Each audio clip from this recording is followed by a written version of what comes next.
Hey, good evening, everyone. Hello. I'm Assemblymember Robert Carroll. I'm here with my colleague in government, Council Member Shahana Hanif.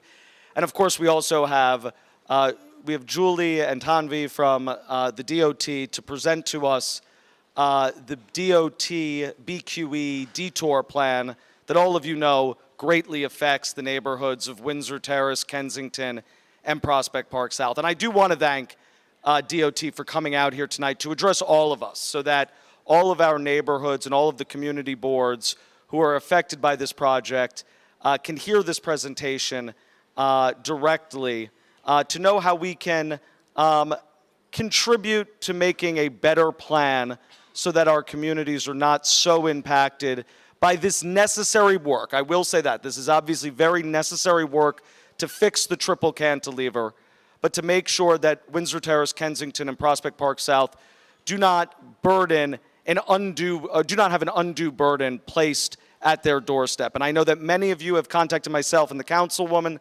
about issues around East 5th Street and East 5th Street and Caton Avenue and the turn there and the amount of traffic already at the East 5th Street exit on Caton Avenue. We have relayed that already to DOT. Obviously, we want you to feel free to ask any questions tonight that you are concerned about, whether they be safety, health, anything else, and we're happy to try to answer them to make sure that we make the best out of this bad situation. And I'm so glad that all of you came out tonight. And now I'm going to turn it over to my colleague, Shahana Hanif. Thank you so much. Good evening, everyone. I'm Councilmember Shahana Hanif. So grateful to see so many of our neighbors here tonight for a thoughtful, productive conversation about this detour plan. Your questions, concerns, curiosities all matter, and we've got the right people here tonight to respond to them. I'm grateful also that the DOT is here and that they've been collaborating with us to make sure that your concerns are prioritized for minimal impact and ensuring that we are prioritizing environmental justice in all of this. I want to thank Assemblymember Bobby Carroll for being such a proactive partner in making sure that newcomers like myself get fully embraced in all of the challenges with the BQE. That was not in my portfolio when I worked at my predecessor's office, former Councilmember Brad Lander. So thank you so much for getting me up to speed with the necessary work that we're going to really have to work together on. So thank you all so much for being here. And I also want to give a shout out to Jeremy from Community Board 7 and all other partners who've been engaged for many, many years now. Thank you so much for your continued commitment to this neighborhood and to our city. Yes, we must thank Jeremy and Sean Campbell from Community Board 14 for live streaming this tonight and bringing together so many community residents, as well as, I don't see Barry Spitzer, but from Community Board 12 also helped put tonight's meeting together. But I can hand it over to the DOT without further ado. Thank you. Good evening, everyone, and thank you so much for having us here tonight. Thank you so much to Assemblymember Carroll and Councilmember Hanif. They've really worked in close partnership with us on this project, and I really appreciate them relaying so much feedback to us. My name is Julie Biro. I'm Chief Strategy Officer at DOT, and perhaps my best credential for tonight is that I grew up on Vanderbilt Street, so I'm very familiar with the local area, currently live in Park Slope, so I hope that we can get really into the details of what your concerns are and speak at a really granular level about how we can address your concerns. Something I've really appreciated about both electeds in the room tonight is that they've relayed your concerns and we're really open to considering them. We've heard clearly that East 5th Street is a real concern, that there are other roads that may be better, so really want to hear from you tonight what your preferences are. Our goal is to keep as few trucks off of residential streets as possible, as many trucks off residential streets as possible. We really want to make sure that we're keeping everyone safe as they're going to school or to playgrounds or to work. So just really eager to hear your thoughts tonight, and we'll walk through the various detours. I do want to make a point that hopefully this is not full-on Carmageddon, because we do have, it's just 3 weekend closures. There is some prep work that's going to go into that, which is about 2 weeks of only evening closures closures, and that's the kind of closures that we do on a very regular basis for minor repairs. So I just want to level set that this is not for a full year, it's just for a few weekends, but understand that that also has an impact on your day-to-day life. In closing, I just want to note, you can ask your questions in person at the mic, but we also have these cards. If you don't feel like speaking, or if you want to question and submit a question that we'll answer in follow-up, there are cards on the back of the table back there, or our Bridges team who's over here can give you some extra copies. I think that's it. I'll hand it over to Tanvi, who's on our Bridges team, to introduce herself. Good evening, everybody. My name is Tanvi Pandya.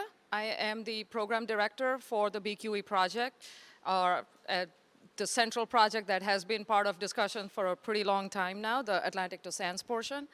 I'll walk you through the presentation. I know you've heard some bits and pieces, so please listen to the information. I'm pretty sure a lot of things will clear up as we go through, but we're happy to stay around as long as necessary to answer the questions.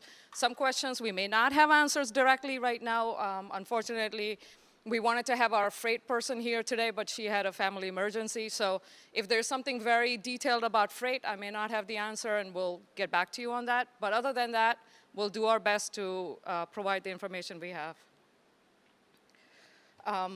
So while we have been talking about the longer-term plan for BQE Atlantic to Sands, we had mentioned previously in previous presentations going back to 2016, 17, that we had done a lot of analysis already. We had identified areas that would need some work in the shorter run. We were waiting to see which way things go, and then we could determine if we need to move forward or not. Obviously, that longer-term plan isn't imminent yet, so we need to address these particular locations in the nearer time frame. So I'll walk you through what the work is and why we need to take traffic off in order to do the work, and then exactly what that effort to make sure traffic is safely maneuvering and the neighborhoods also can continue functioning. So we'll walk through all that. Sure. You want to jump in? Sorry, I just wanted to make sure that I mentioned that there is a real shift with this administration in the plans for the BQE. Previous administrations were looking to preserve the central corridor where that very unique cantilever structure is for 20 years for a very drawn-out process to think about what to do with that section. The Adams administration has decided to move forward expeditiously on a long-term fix for the central section, which is why some of this work is necessary. So we've just launched 2 parallel visioning processes that I hope you'll all participate in, both for the central BQE, but also we're now looking at the northern and southern corridors in Brooklyn to make sure we're having a really holistic understanding of how to achieve equity and reconnect communities throughout the whole corridor along the Robert Moses structure that we know has divided communities for so long. So just wanted to add that note, and happy to answer those questions offline. All right, so as we've talked about, this cantilever section is where we're talking about. Because of the uniqueness of the structure, there's it's a 3-tiered cake. If you cut it, you have a roadway hanging out. That's the cantilever. That's what you call a cantilever when you're only supported at one end. So when we do work on this, that's where it's a very unique structure. Typically, we're able to do things in sections. On this one, we can't, which I'll get into in a moment. But that's the area we're talking about. The longer-term plan has been in discussions, but that hasn't stopped us from doing things. Obviously, safety being number one. Not only have we done the analysis and stayed on top of the structure, we've done a few things that are a little bit cutting edge. Of course, the in-person inspections by DOT engineers are ongoing. We go out there on a quarterly basis. The state also does a biennial inspection, so every 2 years someone's out there. So that's ongoing. That provides us data. The other thing we've done is we've installed monitors in some key locations, and these monitors are obviously, they're going to give us information within a band, right? So we know that when things are all good, they should be in a certain band. When they start going out of that band, we get an alert, and then we investigate. And most of the time it turns out somebody bumped the sensor or the battery died. It's not the kind of thing where, oh my God, the world is coming down. It's something is off, let's investigate, let's find out what's really happening, right? And then the other thing we've done is this automated truck enforcement of the overweight trucks, right? This is a cutting edge thing. This is the first time in the nation that we're able to do this. We got a legislation through and signed last year. So now we're in the process of installing sensors along with, similar to our speed camera system where the violators are identified by a camera, we can look them up and then issue violations. So all of these technologies have existed. They've not existed in this combined format. So we're in the process of getting started on the installation, working on some of the back office to make sure that the violation actually can be issued. And so early 2023 is when violations will start going out. So this is a big, important piece for us to keep the structures safe, because the overweight trucks obviously are going to speed up the deterioration of the structure. So we have taken steps towards that. But all of these are data points, right? We get the information about what kind of trucks we have. Since 2019, we have had sensors that tell us what kind of truck weights we have. So we take that, the other sensors that we have there, plus all of the inspections we're doing, and then we run models. We have 3D models, we have finite element models that tell us what's going on. All that combined has led us to identifying these locations that need to be addressed sooner rather than later. So there are two spans on the Queensbound direction. One at the rough cross-section would be Clark Street. The other one would be Grace Court. So on the Queensbound roadway, both of them are up at that level, are two sections of the deck that need some attention. The other two things that we want to address is inside the Clark Street. So if you're driving on Furman, you might have noticed those great doors, the MTA facilities. That facility goes through the BQE structure up into the upper level. So there's some work that needs to be done inside that facility of Clark Street that's combined with our BQE structure. So we'll take that opportunity to address that because the access is facilitated. And the last one that we'll also be doing is inside the Jarlman structure. So these are the areas that needed attention sooner rather than later, and this is all, well in advance. This is not an emergency work, but it is an urgent work that we don't want to put off. So looking at it from another angle, these are the two spans, so nothing on the promenade, it's all just on the Queensbound roadway. So specifically what I was talking about with the Clark Street vent structure, so if you look at this top right picture, it's between the Queensbound roadway and the Staten Island bound roadway, kind of sandwiched there. So we don't have easy access in that area. The only way to get in there is from the Queensbound roadway. There's a manhole that we can climb in. Obviously, to do that, we have to close traffic. So while we're doing the work on the deck and the traffic is going to be shifted around anyway, we'll take the opportunity to go down and address these conditions you see on the bottom left. So obviously, this requires us to coordinate with MTA. These are their facilities. But nothing on the subways are going to be affected. This is just a matter of making sure that they're comfortable with the way we do the work. So that's the Clark Street work. So this would occur simultaneously with the work we're doing on the deck level. The other portion of the work that I mentioned is this Jarlman garage area, right? So that's, if you're used to going down Jarlman onto Furman, you see that garage door on your left. When you open up that door and you go all the way back in, there's these structures underneath where there is some work that needs to be done. There's also these concrete beams that have lost some section, some concrete has fallen down, so we're going to address those as well. That work obviously doesn't really impact much traffic because it can happen underneath. BQE traffic is not affected by it, so that will occur whenever the contractor is basically set up and ready to go. We're obviously coordinating with the local neighbors for that. So getting back to the main piece of it, which is the deck work. What is it that we're doing? So on the left-hand side, we've shown how this concrete is deteriorating, particularly the cantilevers that are hanging out. As you're driving by, you see those joints where there is the mesh. At every 50 feet, there's a joint like that, and that's where the leakage typically happens. And as time goes by, it starts spreading further away from the joint. So the first 2 to 3 feet from the joint, either side of it, is where more work needs to be done. Because the cantilever is hanging out there, we need to pour concrete across all of it. So when we come back and place new concrete and new rebar, we need to go across all of the lanes for the structure to work together. This is the reason why we have to take traffic off when we do this pour.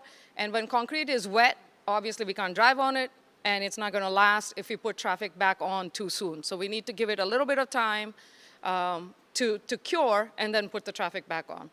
So that's the work. And in another direct angle is just remove the pour concrete, add new rebar, pour new concrete, and we're set. While we're doing that, like I said, we will have closure, so that's when they will also go down. A second set of crew will go down into the Clark Street area, address this red spot that you see and this yellow beam. So both of those would be addressed simultaneously. In order to do this work, we have to remove the bad concrete during the overnight hours. So when I say overnight, we're talking 1 a.m. to 5 a.m. This is the only time we're generally allowed to close lanes, and this would be one lane at a time.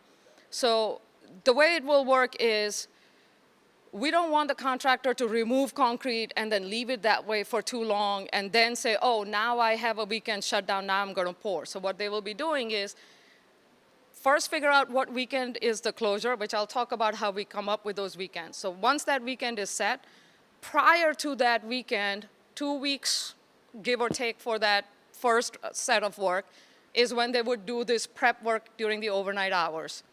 So they would close one lane at a time on Queensbound roadway. When they're doing this work above the Staten Island bound traffic, to keep the traffic below safe, we might close that lane as well because we don't want anything falling. But that's when one lane would be open during that 1 to 4 a.m. hours. This, by the way, is very common. A lot of times, pretty much everything we can do, we only can do at night.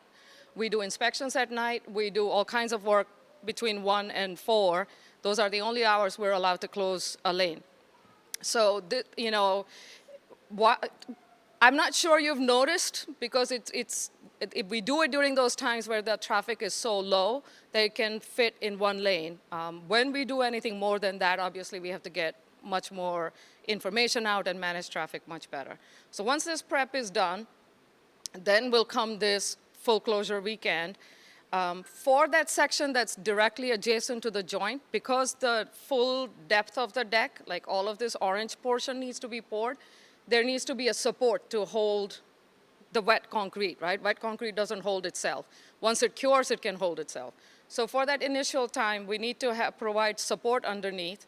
So Staten Island would be down to one lane, and Queensbound would be closed. This is from 2 a.m. Saturday to 4 a.m. Monday. At some point during the night, once we think that this concrete is cured enough, we would remove this support and open up Staten Island bound. So this is the first weekend closure. The subsequent after this, right, now we go further away from the joint. Now it's partial depth replacement, right? So it's only a little bit of concrete that needs to be removed and replaced. So again, we never can get 3 weekends in a row. We wouldn't even be ready to do work quite that tight, right? So throughout the construction season, there will be 3 weekends identified. Let's say the first weekend happens to be in May. So 2 weeks before that, they do the prep work, then the first weekend happens. Then let's say the next weekend doesn't happen to be till, I don't know, middle of July. Now, you won't see any action. It'll be kind of quiet. You know, the usual work, whatever we normally do for maintenance might happen. And then in July, just before that weekend, a week in advance, they will start doing this prep work. And again, there'll be lane closures. And then when they're ready to pour is when we will have the second closure, which will be only Queensbound closed. Staten Island would be open at this time. And then there'll be a third weekend of the same kind. So in summary, there will be prep work, then the first weekend closure, then maybe quiet for a bit, then the second set of prep work, second weekend, again maybe quiet for a few weeks, then prep, and then the third weekend. Oh yeah, there is a link that we provided that you'll be able to go see the whole presentation. So don't worry about taking pictures. You will have access to all the information. The way we have to achieve these closures, obviously, is to start closing the ramps that add to the BQE traffic, because we don't want to come all the way to Atlantic and then have everybody get off, right? So we start detouring them in advance, not on the day off. We start detouring them weeks in advance, right? So we're already in discussions with Turnpike Authority, MTA, State DOT, Connecticut DOT, Port Authority, to make sure, A, that they don't do work the weekends we're doing work, so we don't step over each other. B, they have massive VMS signs all over the place, right? So we'll be using their VMS signs to alert drivers well in advance of those weekends to plan around this. The other thing we're doing is meeting with all the bids and a lot of the neighborhoods and the buildings and so on, and trying to get them aware of these weekends so they can avoid the deliveries to degree feasible. Obviously, not everybody can avoid everything, but to the degree possible. And then there will be a massive media blitz to also alert people that this weekend is coming, use mass transit, avoid the area if possible, and so on. On the day off, obviously, there will still be traffic that will be around, and for that, we have a ton of DEA agents that we have identified, including some specific to this area, to make sure that whatever traffic is there keeps moving. And then also we've been working specifically on diverting traffic to other roadways, right? So instead of having people go to Brooklyn Bridge, take the tunnel, don't come into the area, things of that nature. Oops. So as far as the mitigation, I just listed a bunch of these in addition to these media blitz and asking people to use the other modes of transportation. We also will have pedestrian managers at certain key locations, because construction season is the warmer months of the year, there is a lot of pedestrian activity as well, so there are certain specific areas that we need to have pedestrian management. VMS signs all over the place. We're also working with the emergency services. We've met with FDNY and PD multiple times. We're walking through how to make sure that people are stationed in certain spaces to make sure in case there's an emergency, nobody gets hung up in traffic. And then for those who live nearby, there's obviously concern with noise.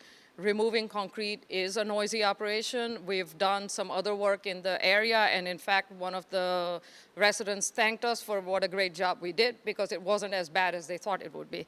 So that does happen sometimes. But we will be using sound blankets, which are sound absorbing rather than just kind of bouncing the sound around, and then monitoring the dust and so on. So there's a lot of effort that has gone into this plan. It's taken a good year of traffic modeling. So we'll go through the detours in a moment, and we'll get specifically to the one that the council member mentioned. So the section that will be closed is between Sands and Atlantic. So for the Staten Island bound closure, the ramps that allow traffic to get on at Tillery, Sands, and at the Vine Street on-ramp will be closed, so that those are the main feeders that will need to be rerouted.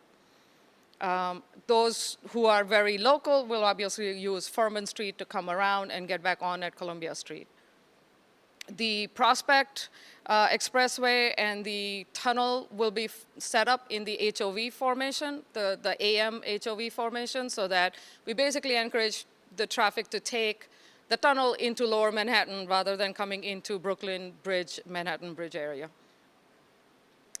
There's several local street changes that we will need to make in the real close-up area to make sure that the local traffic that needs to go through can make it, and some of the intersections can keep moving.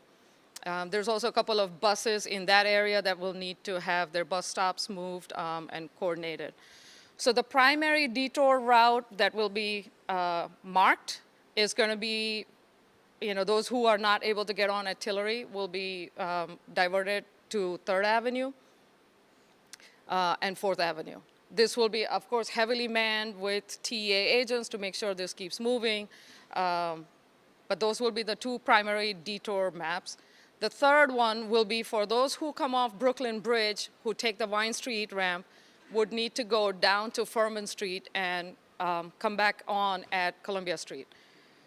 Those who are doing that, obviously, that is a good chunk of traffic. So Furman Street right now is one lane each direction. For this to function, we will be using, so this is the mapped detour, understanding that obviously with all of our gizmos, people will go other ways, but we will be sending them to these routes. These are the mapped ones. We'll be working with the WASIs of the world to keep people there.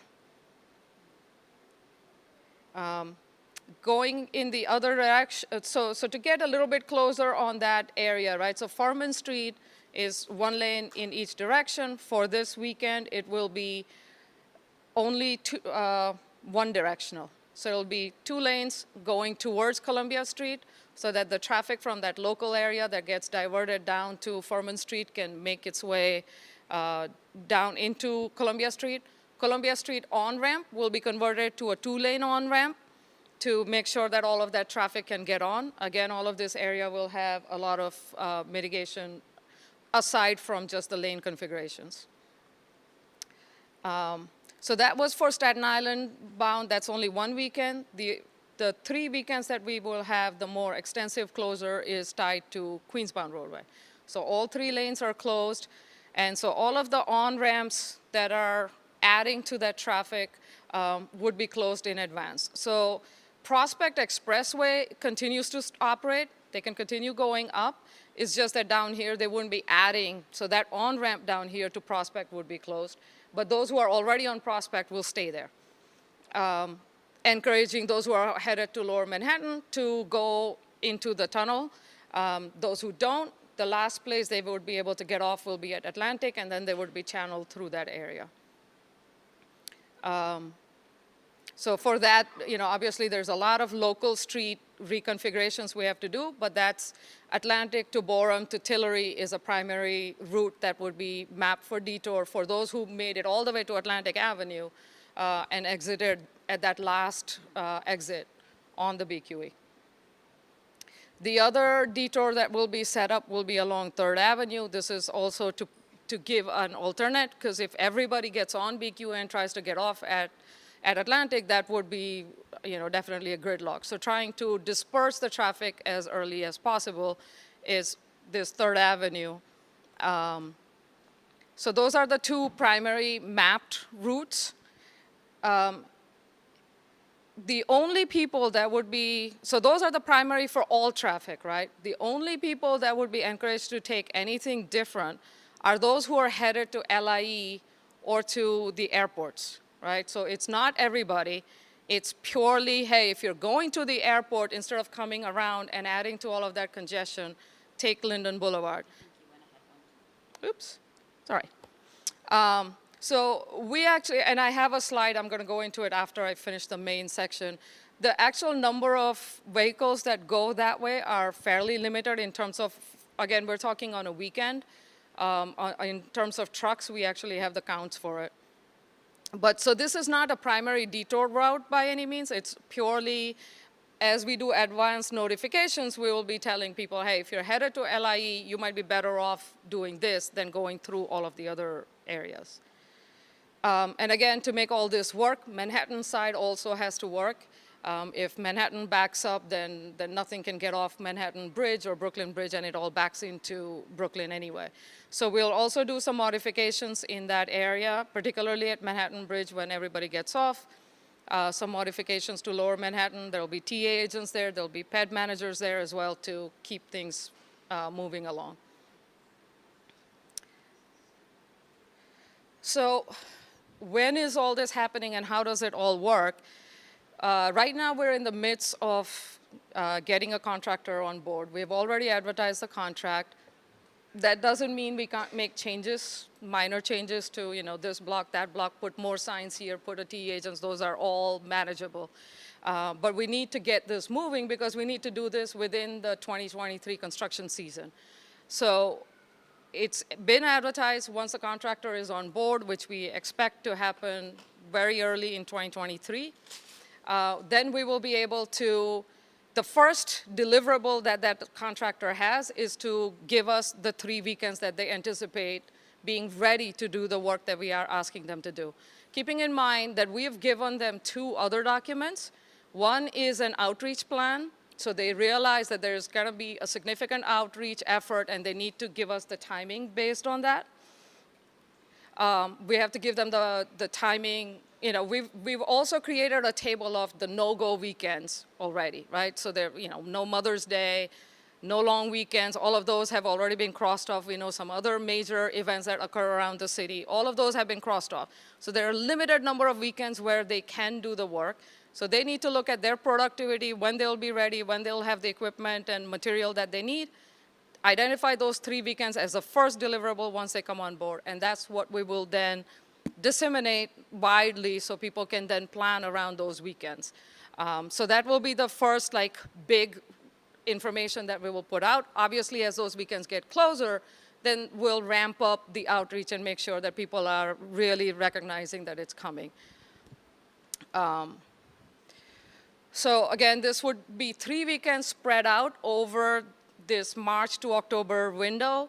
There would be prep work ahead of each of those weekends. That's when the overnight closures would be, so there'll be gaps when there may not be much construction activity. Just, you know, waiting for that next weekend where we can have closure. We don't want steel plates out there unnecessarily if we don't have to. Geralman Street work will occur concurrently. And then as we get more information, we'll certainly be sharing a lot more. Before I go into questions, I do want to go into this other information from the conversation we had previously and the information that was requested about why we picked certain streets. Just want to make sure. So this is the route that was mapped on our detour plan. The recommendation we heard was that McDonald's might be a better option. And that's certainly something we can consider. Our concern when we looked at it, you know, that is the freight route goes through the way we have it laid out in our detour. Obviously, what's marked and what's actually experienced in the neighborhood sometimes can compete. We don't have an issue with looking at the alternate. Where our other concern was, you know, that route kept the vehicles on local street the shortest number of blocks. The other way, they're going a few more blocks. But if that's the route that, you know, is more comfortable and considered safer, that's fine. The other thing I want to add also is in that weekend, we will have our people out everywhere, and we will be able to react as things, you know, we see something. Not only we have that, we have the TMC, right?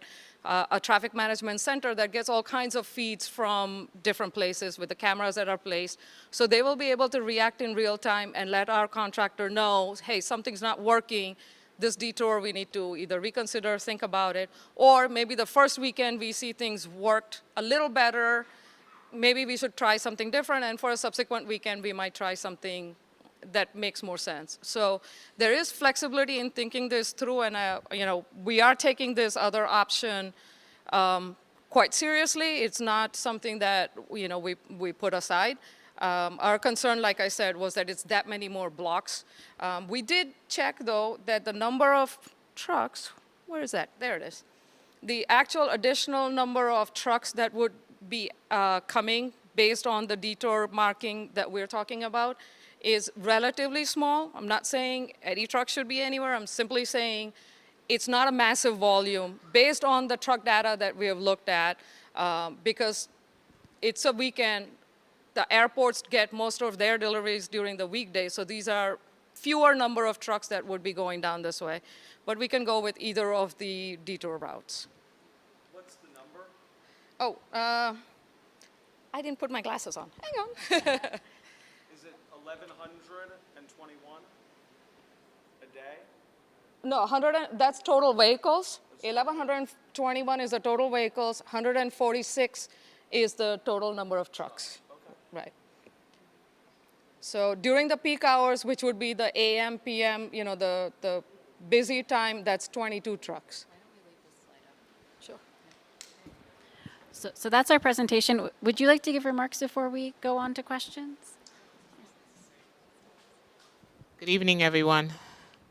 My name is Rita Joseph, council member for the 40th District. I just wanted to thank you for the presentation. Thank you for coming out so we can hear about this, and I'm looking forward. I'm here to listen and learn and make sure you tell all your neighbors what's happening for those that didn't make it here tonight. Thank you. Thank you so much, council member. And I believe people can come to the center mic here if anyone would like to ask questions, and we're here as long as you need us. Hi, good evening.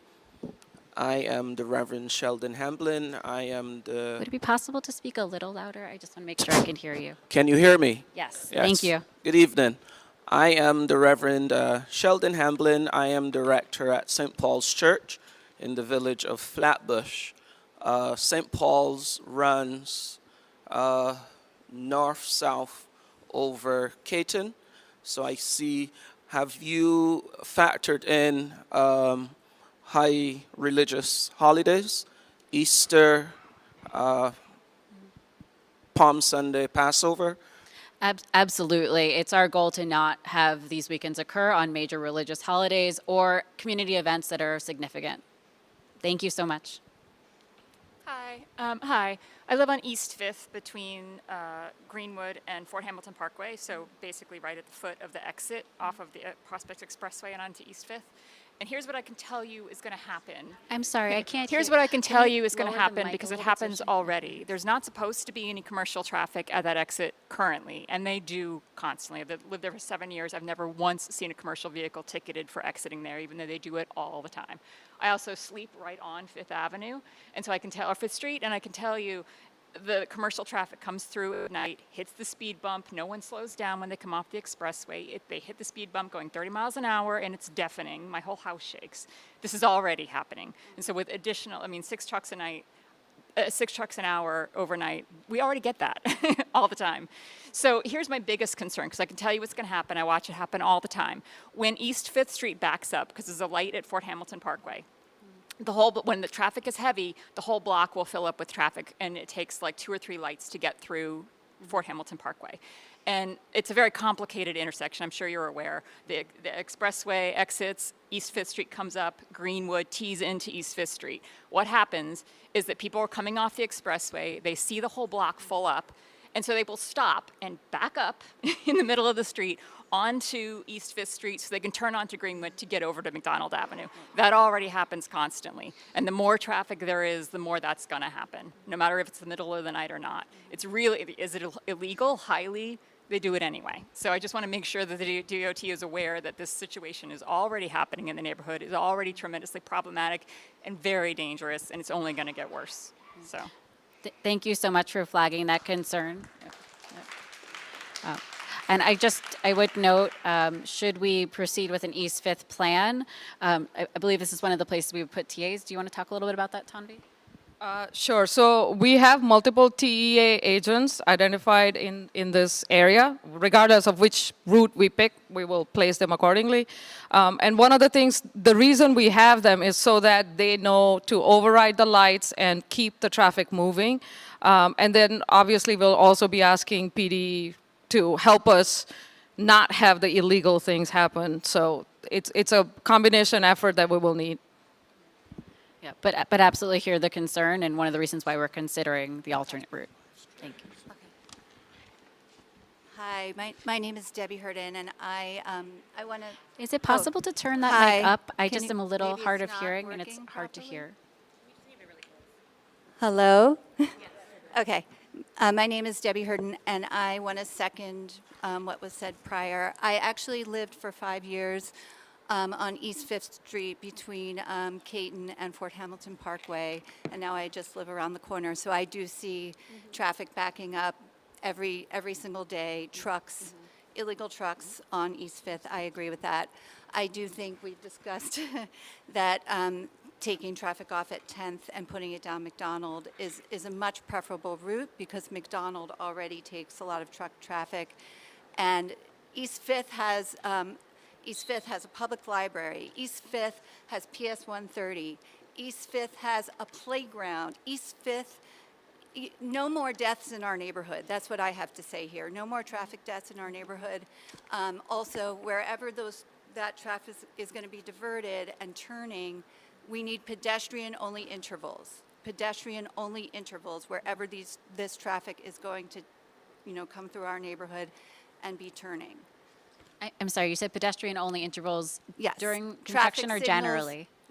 For turns, when these extra trucks are coming through our neighborhood, we need to protect pedestrians and cyclists and give them their own phase and have the trucks wait and let everyone cross and then they turn. Thank you. Families for Safe Streets is such a critical voice in the city, so I really appreciate you being here tonight and raising those concerns.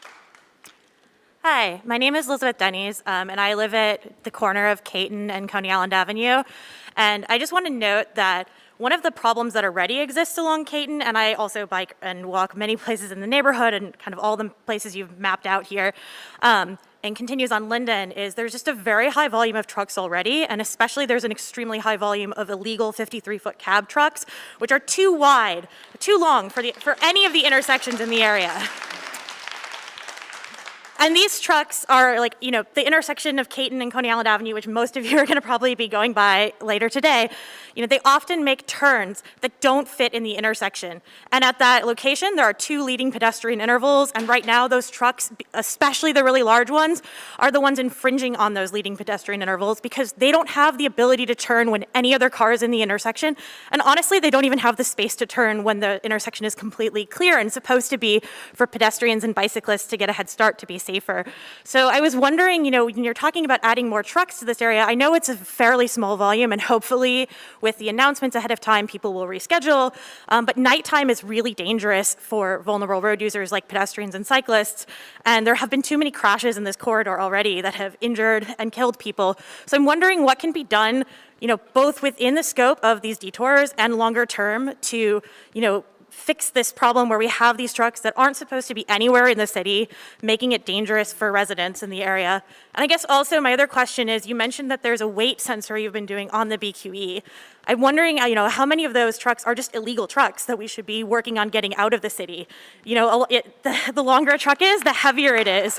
And we shouldn't be having those.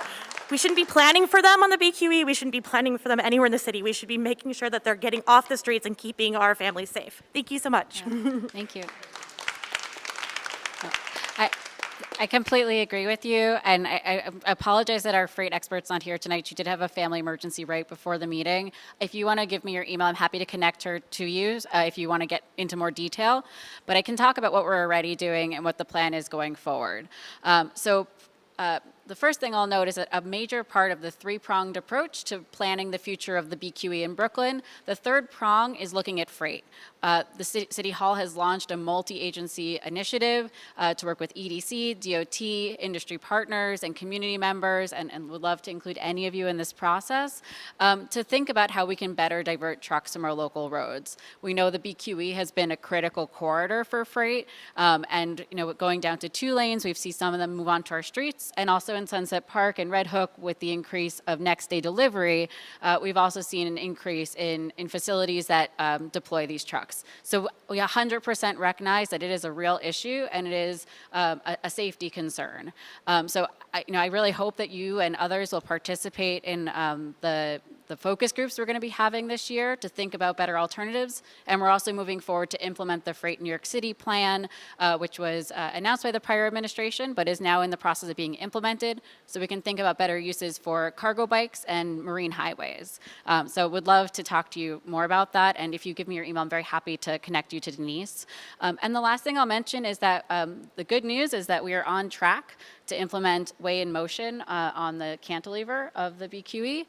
We passed legislation last year at the state level with the help of Assembly member and others to make sure that we can put these sensors onto the BQE to identify overweight trucks. We do have NYPD out there. I get weekly stats of them taking 200 or less, it's usually like 100 to 200 trucks off the road and ticketing them, but that's not enough. So we are on track to implement that this year, and I do hope that that will have a ripple effect across a number of our roadways because they know that it's not acceptable for them to be on the road because they're getting tickets. So it's something that's a major focus of the administration and of the city, and I really look forward to getting into this more with all of you.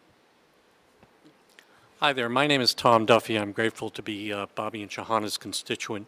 I'm also grateful for all the effort that you guys have put into this. It's not possible to do this painlessly. I recognize that.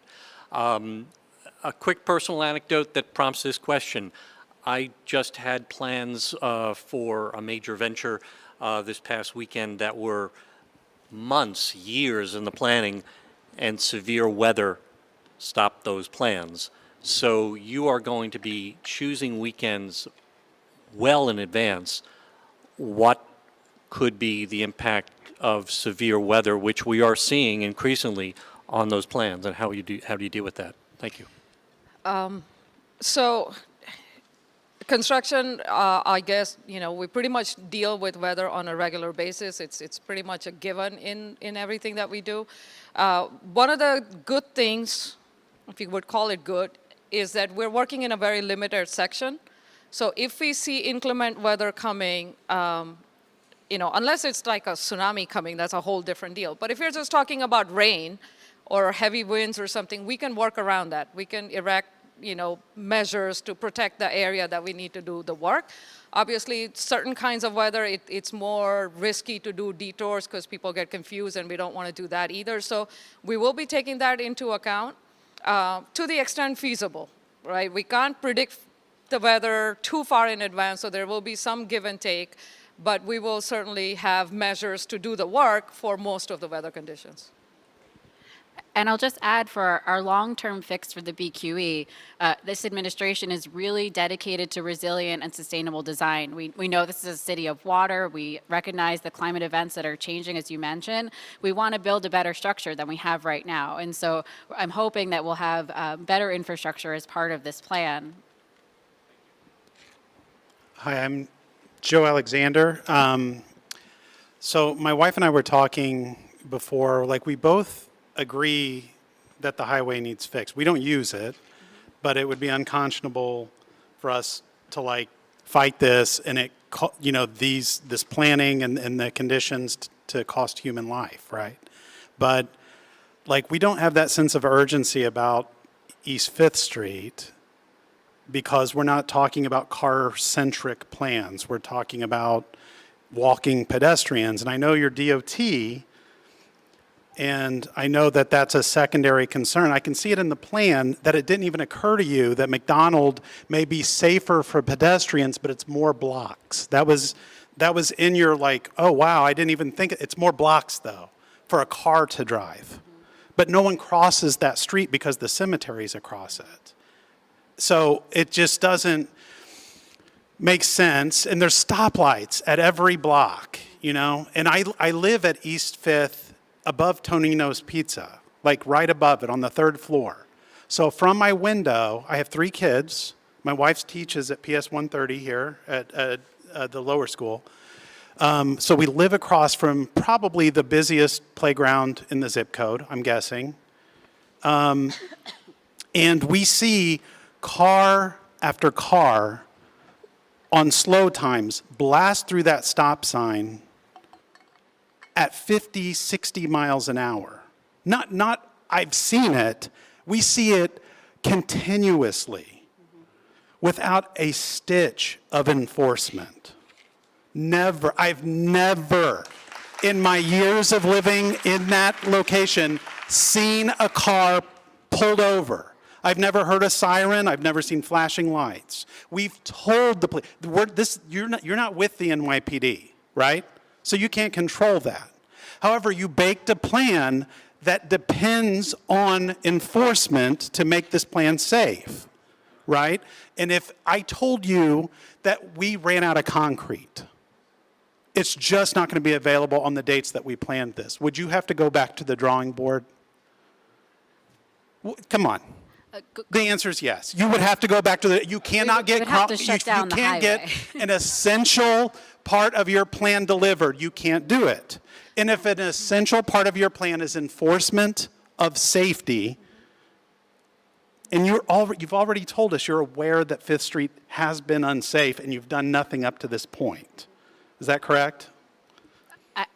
can I respond to your full question? Because I Which have part? a few points. Yeah, if I've listened to your question. I have to say, I'm a pedestrian. I don't have a driver's license. And Do you live in this neighborhood?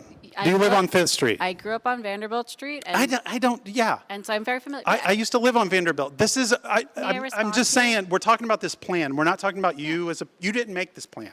Can I Did you? No, but can I respond, please? So DOT's current mission is to make the city as safe as possible for all road users. And this commissioner is particularly committed to making it as safe as possible for pedestrians and cyclists. So I can speak from my own experience and say, as a pedestrian who has crossed that street and is familiar with it, I used to play in that playground as a child, I know what you're talking about, right? What we were looking at when we made this, or when Tanvi made this design, was that there are bus routes along Mcdonald Avenue. There are people who cross that street. And so we were trying to minimize the amount of trucks on residential streets. We have said here that we hear the concerns. And so if the community is telling us that East 5th is not the right way to go, we're very happy to look at McDonald. And so, we work for you. We're here to really respond and make sure that we understand the community needs. And I really appreciate all of the electeds arranging this meeting tonight so we can make sure we're doing the right plan for you. Okay, thank you. Thank you.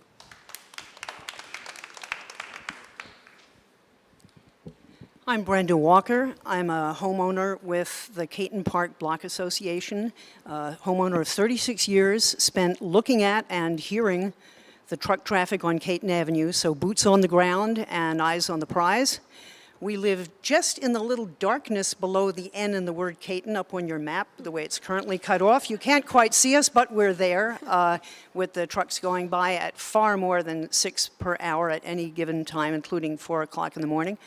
And I just want to bring up one single memory tickler for you today, based on my 40 years as a medical writer, is my analogy. When you think Caton Avenue, think cardiac arrest. This is an artery that is so clogged that apparently it is a perpetual heart attack between the Verrazano Narrows Bridge and Montauk Point.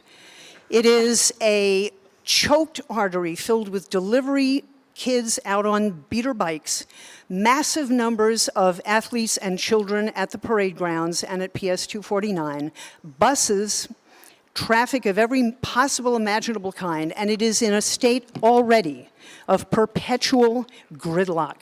It is unimaginable to contemplate that this tiny sclerotic artery between Coney Island Avenue and Flatbush Avenue, which currently takes an average of 30 to 40 minutes to traverse, could absorb another drop of traffic. And so when we saw this, we really lost it because it's simply unimaginable. We who live in that tiny hyperlocal chunk routinely spend 3 lights waiting to turn off our own blocks. But the stakeholders go as far as Linden Boulevard and beyond because it is a choke point, literally a choke point.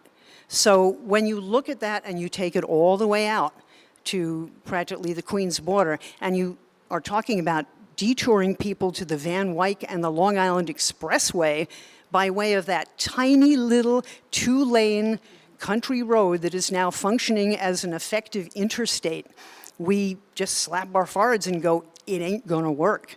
So I'm going to put that out there, not because it's just our hyperlocal concern, because we are going to have more traffic, more brake lining particles, more of all the environmental assault that we have chosen to live near as homeowners, but because it is simply inconceivable if you put someone standing there, boots on the ground, that chunk between Coney and Flatbush could absorb 2 more trucks.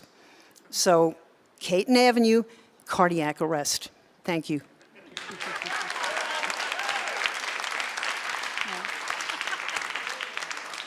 Thank you for illustrating that so clearly. And I'm not going to sit up here and tell you that this is going to be easy. We feel this is critical work that has to happen on our highway, and we're trying to figure out the best way to do it. And so it's really helpful to hear your perspectives tonight so we can figure out the best route for these 3 weekends. Thank you.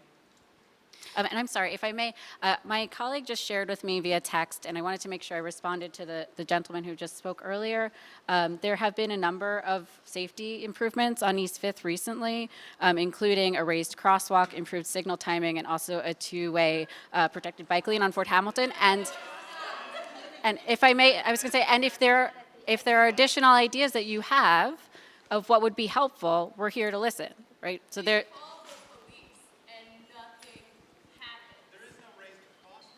I am not the police. I am happy to communicate that to my colleagues, but I am happy to talk about DOT fixes and bring them to bear. The next question, please.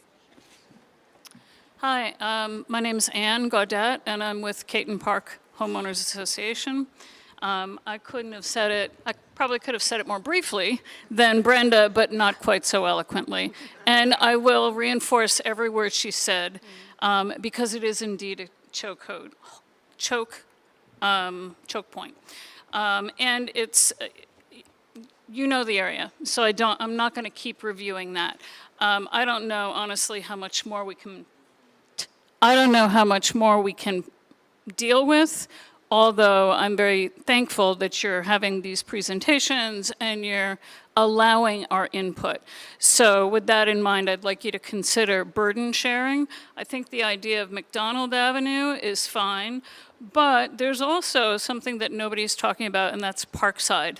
So I'm curious if there's not a way to divert some traffic hither and yon. All right, I mean, yes, this is a logical straight line, but it's an awfully narrow straight line. So, so that's one thought. The other is you mentioned that there's a presentation online, but I don't, if you could just announce it at the end of where we would find it, that would be really helpful. I didn't see it on that card. It's on the, yeah. Thank you, Sean. It's also on the Bridges page of the DOT website, and we can get you that link. That's great. I'll let Thank Tony, you. though, respond to your first question. You mentioned that you're taking great strides towards sound mitigation, and I'm sure you filed accordingly. I'm just curious what you're doing with the concrete dust. Are you mitigating that in any way? Yes, absolutely. Sure. I also want to answer the previous part that you were mentioning. As you saw, we had multiple detour routes, so we are trying to spread the traffic, and before it even gets to this area, we want to get people completely away from the neighborhood. So we are trying to address, and each thing is only going to have a little bit of impact, but hopefully cumulatively it is manageable. It's not going to be great. We're not going to try to pretend. But we have been working with the TA agents. Part of the reason we have the TA agents is we know that if we just left it to function on its own, it's not going to work. Someone has to be there to kind of guide and push that along. So we are, and in terms of the sound and the concrete mitigation, absolutely. That's part of the work effort. Okay, and what was the other thing? I think that's it. So I want to thank you very much. I know. There was one other question. So you had mentioned that there's going to be prep work leading up to the weekends. How many weekends of prep work, and what would the prep work entail? If you could speak to some of that so we have a better sense overall of what each incident of these 3 episodes, what each incident actually looks like. And thank you very much. Really appreciate your help. These projects do need to be done. Thank you. I appreciate that. And Tanvi's just pulling up the slide. I know there's a number of map slides that we went through. So this one in particular talks about the prep work. Right. So as we talked about, the 3 weekends would be spread out over March to November timeframe, right? So the prep work happens overnight. It's not on a weekend. It's the Monday through Friday, 1 a.m. to 5 a.m., which is the only window we get to work on the bridge. And it would be one lane is closed. They work in that lane. The other lane is open to traffic. That sort of setup. So those would be roughly 10 nights worth of work before the first weekend. Obviously, once the contractor gets out there and they start working, that number could slide, but it's in that range of few nights, 2 to 3 weeks max, that they're doing the work overnight. Then the weekend shutdown comes. They finish that, then again, like I was saying, if the first weekend is in May, the next one may not be till July. You wouldn't see much in between. And then closer to that July weekend, there would be few nights in advance where the prep work would get done.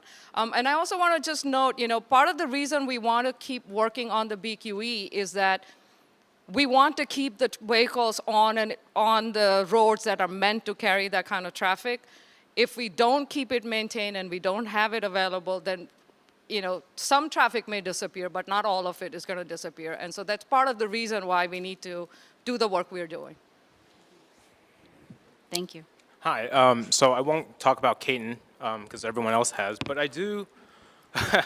So I don't know if anyone else did this, but I went on Google Maps, and I'm an engineer by training. I was trying to figure out the best route because I'm a professional traffic engineer.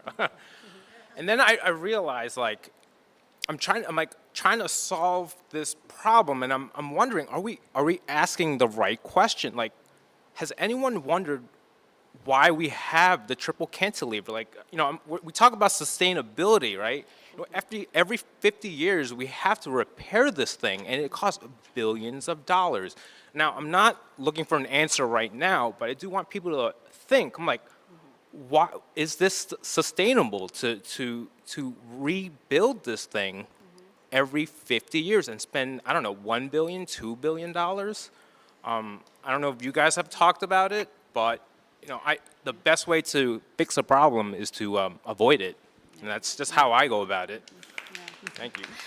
I love the way you're thinking, and actually, we launched the BQE visioning process last week, and I want to put in a plug. We are launching a community visioning council. Applications are open through the end of next week. I'm happy to share that link with you, but you can go to nyc.gov/BQE. The link is right up there, and get involved.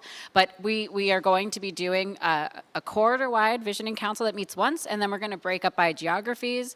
We're going to be breaking up by issue area, like environmental justice, transportation justice, freight.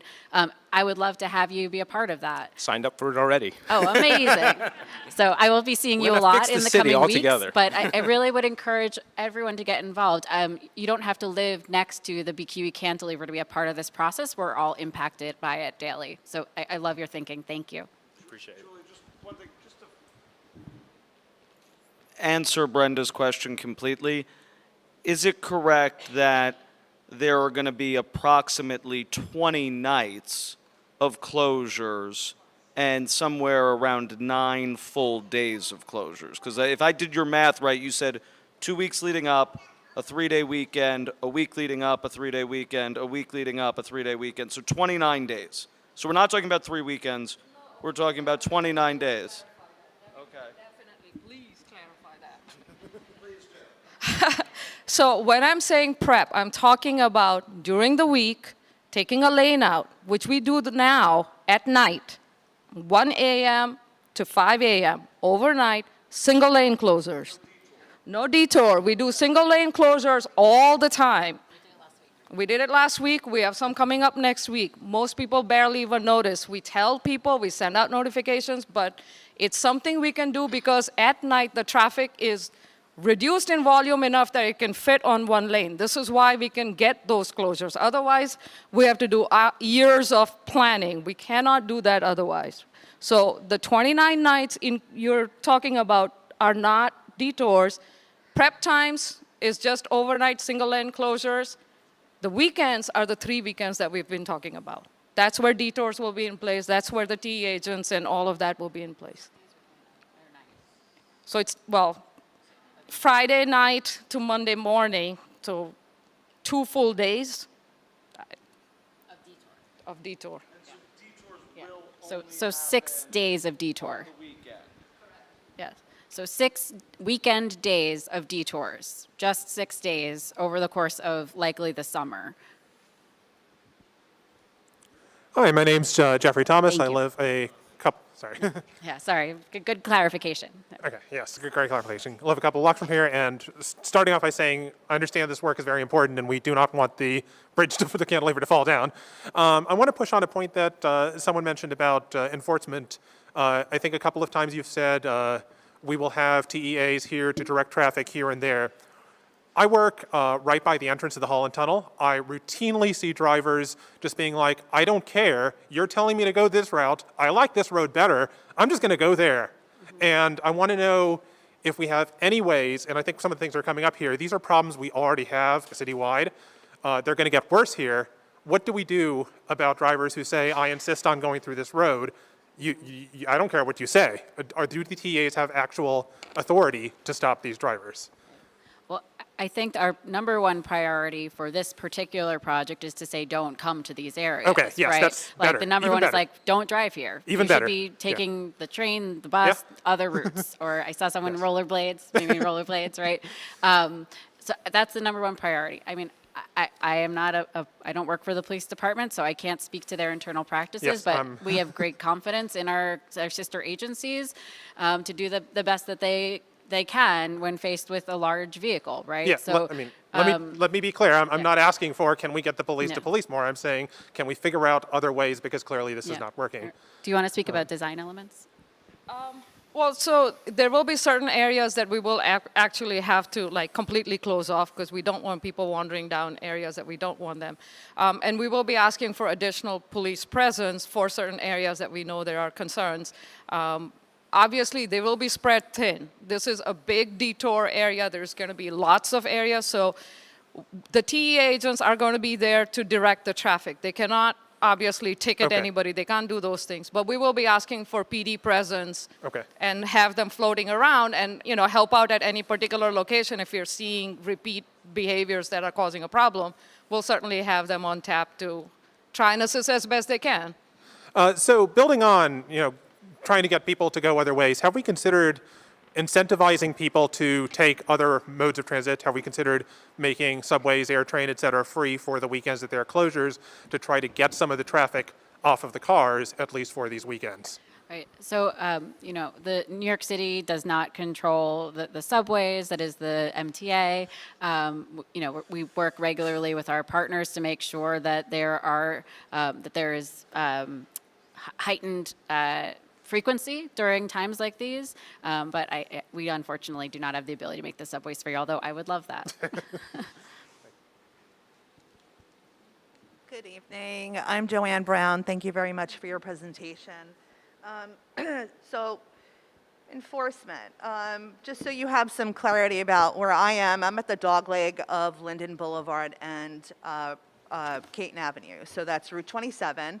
So a reminder that there are two truck routes going through Community District 14. There's both Church Avenue and Caton Avenue.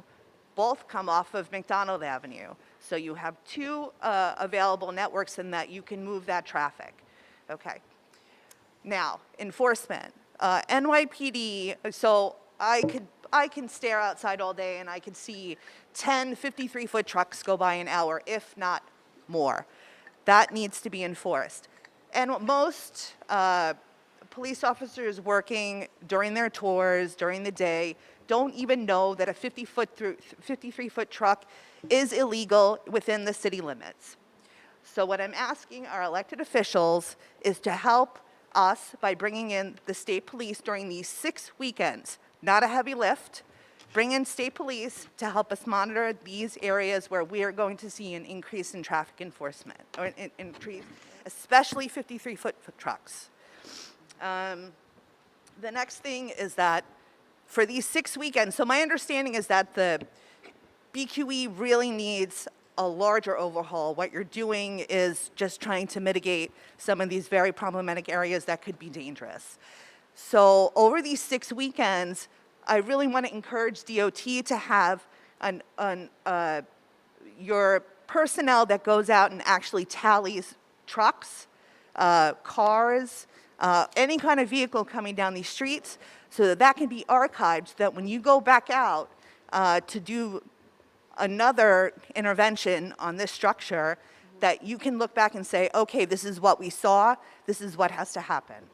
And then the last thing that I want to bring up is I'm actually kind of excited about this automated enforcement of overweight trucks. But what I will say is that automated enforcement only penalizes the trucking company or the hauling company, depending on how you're going to capture the data. What really needs to happen is the driver needs to be cited and given points, because that's how you're going to change the behavior. Thank you very much. Thank you. Did anyone else? Joe, and we could talk offline about state police or enforcement. I will say, and I know people may here disagree with me, we have worked extensively with the 72nd Precinct about 53-foot trucks actually on the Prospect Expressway going on by the Ocean Parkway access road. Now, one of the points that I think a lot of people here are probably aware of, but something that DOT should know, is that we are at the crossroads of 3 police precincts and 3 community boards. And so this entire stretch of Caton Avenue is a no man's land, that we do not have as much police presence as we should get. We do not have as much resources as we should get, because the buck kind of always gets passed. And I do think that we need a lot of very specific help from DOT and from City Hall to make sure if we have traffic enforcement, be it from NYPD or DOT, that they're actually here on all of those days. Because depending on what side of the street on Caton Avenue you are, you're in a different police precinct, 3 different police precincts. So it's really, really difficult. Thank you. I remember we spoke about this in the context of another project, and I think it's a great point that we can talk to our colleagues about at NYPD for these 3 particular weekends.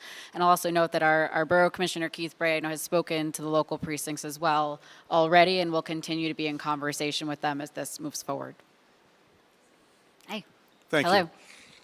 My name is Mike Rosenbluth. I live on East 3rd Street, and I've been a Kensington resident for 33 years. It would help me if you could put back the slide with the neighborhood that we're in, and I can refer to a couple of issues on the slide. There it is. Beautiful. Thank you. So I also thank the folks who put this meeting together. Bobby, Shahana Hanif, council member, thank you. All you folks, DOT, thank you very much. I'm just wondering, as I looked at this slide, that the route from the Prospect to Mcdonald Avenue has a dotted line, whereas the one on East 5th Street has a solid line. Did you say that the McDonald route was actually an option, or would it not make more sense to make that the solid line and the turn at Caton Avenue to be the main turn point? It's wider. It already accommodates trucks, buses, large vehicles, and so forth. I'm just wondering what the logic was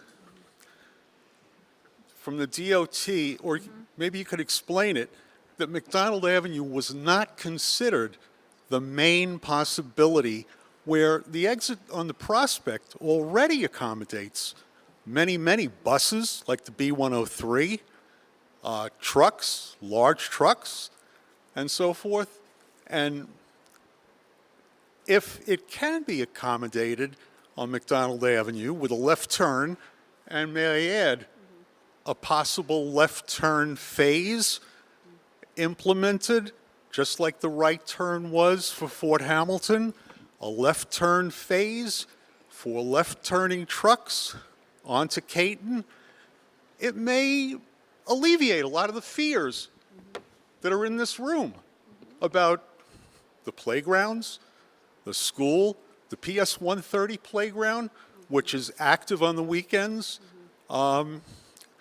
And I'm just trying to get some sort of an idea of whether that can be made real, rather than the East 5th Street option, which I think people here would agree would be the lesser option.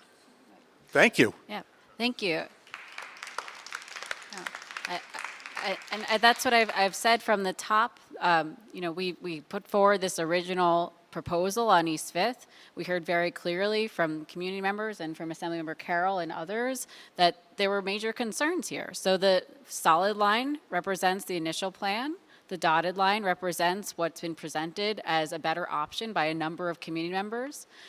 To your question about why the initial route was chosen, it was to focus on having trucks on the fewest number of residential streets. So turning off of that 10th Avenue exit onto McDonald would take trucks through many more streets to get to the mapped truck route than would East Fifth. So to that point, we hear you, right? So that's why there is that dotted line up there and why we're here considering that tonight, because we want to make sure, as I said earlier, we work for you and we want to make sure that we're representing what the community is asking for. I don't know, Tanvi, if you want to talk a little more about modeling or anything. Right. So, I mean, all of this was modeled, had been discussed, and when we initially released this plan, and just to be clear, our intention always was to go get community feedback and then adjust. It was never an intention, we wouldn't be doing presentations. You wouldn't have seen this presentation if we hadn't come out and started talking about it. So the fact that we were out talking and you heard about this presentation is because we wanted to get out, get input, because as much as we try to understand every block, we can't. We're gonna have to rely on more feedback to make sure we get the correct information and make the changes we need to make. And that's the reason why we're doing such an extensive meeting. I've been in a meeting like this 1 or 2 times a week for the last several weeks, and I will continue to do that for next several weeks. So please understand, we're really trying to get information, but there's only so much we can tell from sitting at the office, from the modeling, from whatever we're doing. We know that the real information will come from some of this input we're getting, and we'll modify what's modifiable. There are certain things that we can't. We can't make everybody go away for that weekend, although that would be fun. So we'll manage, but we are really taking your input seriously, and this is why this slide is ready, because we did take the input we got, and we had it to put in front of you so we could talk through it. And just one final thing. On the southbound 2 lanes of Mcdonald Avenue, which are on the side of Greenwood Cemetery, and somebody did mention that here, I don't think anybody in there would mind if the traffic was a little heavier. The people on the northbound side, which are 2 full lanes over, or 3 full lanes, including the parking lane, I think they would feel a little bit disturbed. But those folks are about 60 feet back from where the traffic would occur.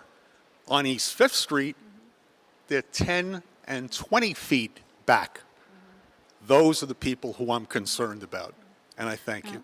Thank you. And I do just want to mention also, we are trying to think holistically about the neighborhood, right? There's another school on Fort Hamilton, and some of those students may cross McDonald. And so, you think about that, those students may interact with these truck traffic as well. So we're really trying to think holistically about the whole neighborhood and have trucks on as few residential streets as possible to avoid those interactions. So to your point about Families for Safe Streets and making sure that we end crashes in our city, we need to make sure think about how everyone is interacting with the traffic. And so we're really trying to come to the best solution for everyone. Hi, my name is Neil DeMoss. I live down towards the bottom of the map on Beverly and East 4th. But I want to definitely endorse what my neighbors are all saying about East 5th being a bad idea, and I'm glad to see that McDonald's being considered. I've spent a lot of time up there, taking my son to the playground, walking around the neighborhood, driving on that street, and East 5th between Fort Hamilton and Greenwood is probably the last place in the city I would ever want to send a car down at any time of day. So it's great to see other alternatives being considered. I also wanted to second what a bunch of people have said in terms of Caton already being a disaster and sort of an increasing disaster, and wanted to ask what information DOT has in terms of what happens when cars and trucks can't fit onto that road. Again, I live on, it's Beverly and East 4th, and we're already getting an increasing number of trucks coming down our through commercial traffic street at all hours of the day. It's about, I've counted, it's about 10 an hour during weekday days, but it's all times of day and night. We've had trucks that are too large coming through and doing the same thing and trying to make turns and getting stuck in intersections and hitting parked cars and setting off chain reactions and things. So really my question is, like, what data does DOT have in terms of sort of what the secondary impacts are of if people can't get onto Caton? You know, if more people trying to get onto Caton, they can't.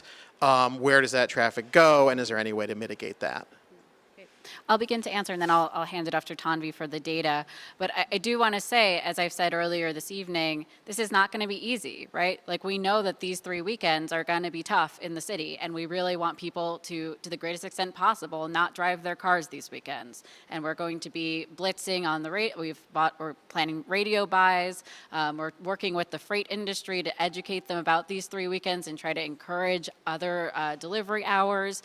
So really, the top priority is to make sure that as few people are driving during these 3 weekends as possible. I know people are still going to drive their cars for various reasons, but I'm not going to tell you that these weekends are going to be easy. We're just trying to make them as palatable as possible. And I'll give it to Tanvi to talk about data. So we do collect traffic data all the time. We have information on how often incidents occur, when incidents occur, what is the ripple effect. So all of that has gone into the modeling. One of the things that can be done quite simply is let the traffic back up on Prospect, right? Like, we would have to let the traffic stay on the highways, and they should be looking at one of the things we'll be able to do is tell them how long the delay is and hope the people will just avoid that trip that they were about to take. So one of the good things about having that monitoring system that's ongoing and having all of the VMS signs all over is we'll be flashing that information. You know, avoid the area, there's X amount of delay here, you know, consider alternate route well in advance so they don't come in here. One of the things I do want to say is that there have been some major work that has happened in a few locations where a major highway had to be shut down for certain work.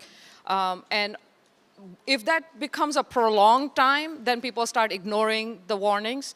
But when it is a short window where people are told, listen, stay away this weekend, there has been decent amount of success in actually succeeding in keeping the people away. Not everybody, but enough of a dent that you can just squeak by for the weekend. And you know, we're, again, like Julie said, we're not trying to say this is going to be easy, but to the extent that we can reduce that overflow, will be, you know, that's what all of this planning is about. And I'll just add in closing, in case you don't know our nerdy DOT jargon, the VMS signs are those big signs you see with like the orange light writing. Those can be updated in real time. So what Tanvi's saying is, like, if we're really seeing a major gridlock issue in one area, we can start advertising that around the city where we're concerned so that people can try to avoid those areas. Hi. Hi. My name is Allison Beal, and I live adjacent to the East 5th Street exit from the Prospect Expressway. So I just wanted to bring up another bit of feedback to maybe help you consider making that dotted line solid instead of the East 5th Street exit. At night, I often see at this exit, at least, I don't know, 3-4 times a year, drivers are sleepy. There's a median between the exit to East 5th Street and the Prospect Expressway. Drivers get sleepy. They try to swerve. Lots of things happen. People joyride down Prospect Expressway all the time at night. But there's lots of crashes of drivers just sort of like plowing into trees on that median. And I don't know, you know, it's just not, it's not ideal just because of how narrow it is. And I'm also curious if your people are going to be out, your people are going to be out there, like, telling people not to honk and things at night, or because drivers just get so mad, you know, waiting, and it's just, it's awful. We'll do our best. Okay. Yeah, okay. So the noise control, that's only for the BQE neighbors. That's not for anybody on the other. The noise control is related to the cement. It's very loud to remove cement, and so there's mitigating things we can do there. I can't control someone's behavior when they decide to honk a horn, but we will do our best. We can, consider putting up VMS signs that say "Don't honk." We have a crisis of reckless driving nationwide, and it's we're so glad to Families for Safe Streets and others to help us pass 24/7 speed cameras, and there's a number of other ways that we can activate our residents. And I just don't see that happening. I mean, I don't live on Mcdonald Avenue, but it's just so much wider that if somebody like accidentally swerves, they're not going to like plow into a median and injure themselves or others. I've watched cars burn in front of my house because of accidents. So we can certainly talk to our partners who are working on the medians there and see if there's anything further we can do. Okay. Thank you for raising it. On Caton Avenue and Ocean Parkway, there's a construction zone that has been there since the beginning of 2020. It took me a long time to figure out who is behind it. Okay, 2018. So, thank you, Robert. I am a reporter, so I was up to the challenge. I found out who was behind it. I thought it was DOT, but it's not. It's DEP, but I was working with DOT to find out who was behind it. The latest email we got, thank you, Victoria, in Robert's office, was that this was supposed to be finished in January of 2020. Does anyone know what month it is right now? It's September, and there's never a soul in there. What is the guarantee that whatever time frame you give us, it's not going to be 20 times longer? So I hope that I can give you some good news. I spoke to the chief of staff of DEP this morning because I know that this has been there for a long time and has been incredibly frustrating. We walked by it on our way here. She told me that final testing of the stormwater pump station is happening right now, and that that's accessed through Ocean Parkway, but she expects that the new station will be operational by the end of this year, which means that by early next year, what's in the road currently would be removed before this project moves forward. And I know there are always delays, and COVID was certainly a big challenge in moving Please forward. don't blame it on COVID. It's been Construction so was long. open in summer of 2020. I agree with you. It's been a long time, Yeah. and I was reassured this morning that this is the current schedule, and I will keep checking in with them and relay to you if there's anything changes. Okay. I'd love to get your email at the end. I will come up to you at the end, but that didn't answer my question, but thank you. I'm getting to the second part of your question. Okay. So the second part was, what guarantee do you have that you won't finish and get out? We don't start projects with the intention of obviously delaying and just taking our sweet time. It doesn't change anything for us. It is painful to do it that way. One of the challenges we've had in the last few months is there is a supply chain delay. Certain things that we need to get, we are having a hard time. That said, we don't start work if we don't have the things lined up. When we have a contract, we do line things up so that things do happen. That said, construction does sometimes show up with some surprises. It is an old structure, just like if any of you have done any work on your houses, you think all you're doing is changing the faucet, and it's not just the faucet. These things do happen, and we try to address them the best we can. This case, what we anticipate doing is relatively minor in terms of what a construction is. We have done many more, much more complex construction projects in the city and delivered them successfully. We think this is not a construction challenge. It is a traffic challenge, however. And so that's why a lot of the effort is going into that. But we know what we have to get done here is painful, and so a lot of planning and effort is going into that. And one final note, the contract that we're putting together will require the contractor to do this in the time that we have asked for, those 3 Well, weekends. I'm sure that it was the same over there. They have- just kept getting new permits. So we've built in financial penalties into this contract. So if the contractor does not meet those 3 weekends, they will suffer the consequences. We feel very strongly that this can be done in those 3 weekends. Well, I hope the penalties are more than 50 cents. Thank you. Thank you. How are you? Jerry Mulvaney. I just have a question. The expressway is going to be open. Do you Can just you hear lift me? the mic a little bit? How's Thank that? you. Perfect. The expressway is going to stay open throughout the project, the Prospect Expressway going towards Church Avenue. So how are you going to control traffic or to avoid exit sorry, it's a 4. little hard to hear Exit you. 4. You're I'll tall, shrink so down. thank you. Exit 4, which is 10th, 11th Avenue, which leads to Mcdonald Avenue, how they're going to go naturally to that exit to travel along 27, which is a truck lane. How will you stop them? You're not going to close that exit. Correct. So the McDonald Avenue or the Fifth Avenue exit was not intended to be closed. And so it will still function the way it functions. If anybody is exiting to go into that neighborhood, they do need to get out and go to that neighborhood. What we were talking about, and that's why it's not a detour route for anybody else. Anybody on Prospect continues on, goes to either the tunnel or gets out at Atlantic and goes through the neighborhood up that way.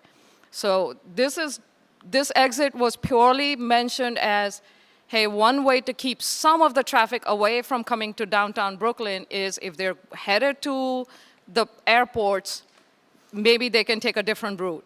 And again, as I mentioned, the number of vehicles that we're talking about in that scenario so the number I'm talking about is the addition because of this change. Whatever they normally are would still take the exits that they take. Right? And again, we're talking about just for the weekend. But you're making a point about East 5th Street being a choice. It's a freight map. I didn't create those maps. Those maps exist. I can completely understand the frustration with that map, but that is a state route map as a freight route. For this discussion, we're happy to mark detour to McDonald's if everything else checks out and we don't have any other concerns. But it is a map route right now. My other suggestion is that if you, to alleviate some of the traffic on the expressway, 10th, 11th Avenue, you might want to consider changing 20th Street from 7th Avenue to McDonald to two-way temporarily. It would ease the burden on 19th Street as well as the expressway, temporarily. Yeah. The other thing is, it's a loaded question, when you do this work and it's done, are you going to put the BQE back to 3 lanes under the promenade? So the two-part question here. The first regarding the street that now has protected bike lanes. You know, to the questions we were talking about earlier, all road users are critical to us, and we want to make sure that we maintain those protected bike lanes so that people can travel safely by bike. So we are not currently considering that conversion because we also need to protect bike riders. Understood, but this is a temporary thing. It would alleviate some of the backlog. And I do want to answer your other question, but I'm going to give it to... But just because 20th Street keeps coming up so much going on to McDonald Avenue, I do think that we can all see the utility in using a very wide avenue that already has trucks, that is McDonald Avenue. I will say, if that becomes the major route, it is only fair to especially look at 19th Street, which has gotten a lot of burden of truck traffic and other traffic because of the changes of 20th Street. You know, they've been asking for a sign to remind folks that this is not a truck route. We consistently have trucks going down 19th Street, you know, all the way to Sealy Street sometimes and getting stuck. So, you know, I want to be very clear. We have lots of East 5th Street and Caton Avenue folks who are being very burdened. If we're going to go the other route, you know, we need to talk about some of the issues that are on 19th and 20th Street and McDonald Avenue. We have illegal truck parking there. We have a lot of burden there as well. So I hope that, you know, DOT is prepared if we go that alternate route, if you think that's better, that we'll talk about those areas and make sure that they're not overly burdened as well, because I think, you know, this is one large community. That's a great point, and we can take another look at 19th Street. I appreciate that. To your other question about 2 versus 3 lanes. So the plan we've launched for visioning on the BQE is entirely community driven. So we haven't made that decision yet. We're going to be going through 3 rounds of workshops. I hope that you'll participate in them. It sounds like you have a special interest in that. There's strong opinions on both sides. So we need to hear from the community before we make that decision. Okay, thank you. Hello. Hello there, I'm Milos. I live on East 5th Street. I'm actually Allison's neighbor. And, you know, obviously I live by it, and whatever changes and construction gets done, like, disrupts our life. But, you know, it's something that's necessary. But I find it kind of, I'm not going to say crazy. I want to use a Do you mind kind just of lowering the mic a little so I can hear you? Thank you. Sure. So, You can lower the mic if you. thank you. Thank you. Yeah, but and I hope you guys consider and change your minds to use McDonald, because East Fifth Street, it's actually the narrowest road. It is the only exit that has no traffic light, right? It just has a stop sign. As Allison mentioned, there is a median over there, and that median, not only do people back up into it to try to go over by Greenwood Playground, I've seen people jump that median all the time. My other neighbor, who I don't think is here, he has bought pots and plants to put in that median himself personally, and his family refills them every single year to prevent cars and trucks. I've seen a 24-foot box truck jump over that, right? So I think putting people over there for free weekends will not just impact the trucks that are going over there and people rolling through it, but people are, I can tell you what's going to happen because I've seen it happen. You're going to have a bunch of trucks, probably not the really long trailers, but box trucks and people in SUVs jump in that corner. Thank you. I mean, what's really become clear to me tonight is, to Tom V's point, like, we need to hear from you on the street, and it's clear that we need to take a good look at East Fifth and see what's happening there and what improvements are possible. So thank you. Thanks. Hi, I'm Steve Cohen. I'm the co-chair of the Transportation Committee for CB14. Sorry, Ann, I just wanted to jump in and ask a question that I've been, raise something that I thought came up in the presentation. There was a lot of stress early on in the presentation about certainly the areas closer to the BQE and drastic changes regarding traffic patterns and traffic agents and that sort of thing. And then you got to our area, and one of the points you made was there really aren't going to be that many additional trucks. So I guess I just wanted to clarify, is Caton and Linden and either East Fifth or McDonald, are they going to get, are the traffic lights going to be timed differently during these times? Are there going to be traffic agents deployed? Or is it just, you're saying, oh, there's just a few extra trucks, so, we'll keep it as is, like a normal weekend? Thank you.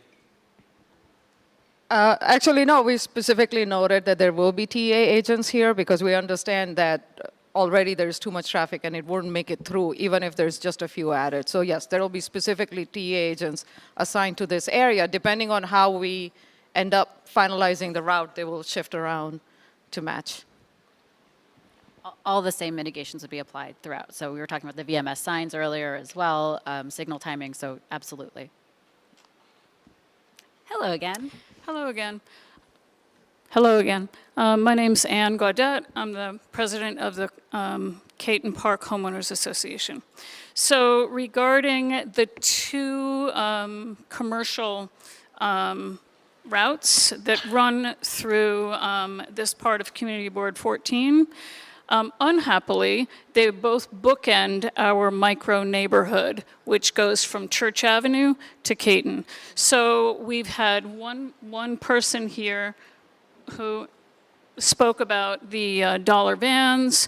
We've had the discussions about routing of trucks, not the sizes necessarily, so I'd like to ask for your assistance with staggering which, like how large these trucks are that can come through, because is it intrastate does, one of them does larger routing through, right? So, and then others do more delivery. So I would beseech you to consider allowing the smaller trucks up to find their way to Route I-27 and then back to the southern state.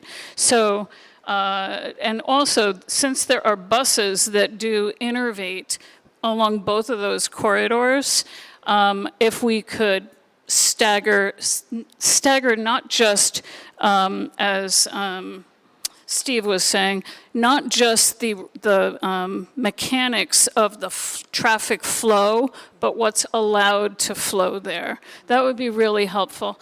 So to get a little specific, we live the third house in from Church Avenue, and it took my husband at about 8 o'clock in the morning, not too long ago, 40 minutes to go 3 doors. So just to give you an idea what we live with, Brenda very eloquently mentioned their experiences on Caton, which I'm happy to corroborate. So we're already burdened, and I know that this is, you know, I can see the map. You know, I see the map, and I get that there's not a lot of routing through there, but if you can find a way to stagger to accommodate, not further overburdening us, it would be really, really appreciated. So thank you so much. Thank you. Good evening. Hello. My name is Jack O'Connell. I've lived in the neighborhood for 45 years. I started the Windsor Terrace Food Co-op. First, let me thank Bobby, Shahana, and Rita for pulling this together.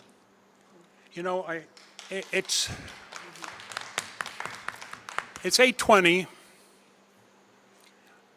coming up on 2 hours, and I'm stunned.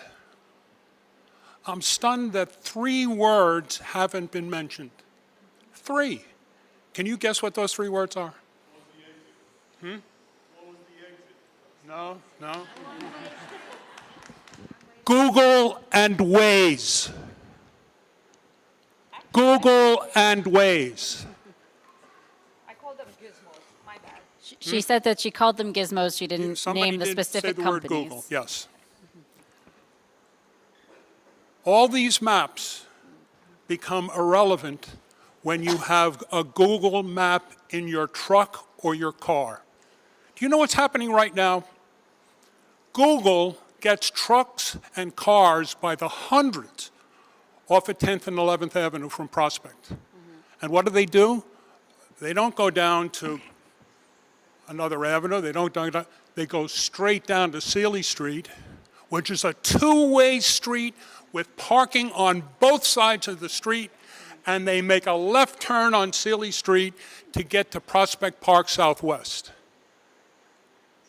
Do you think that Google and Waze care about a map? No.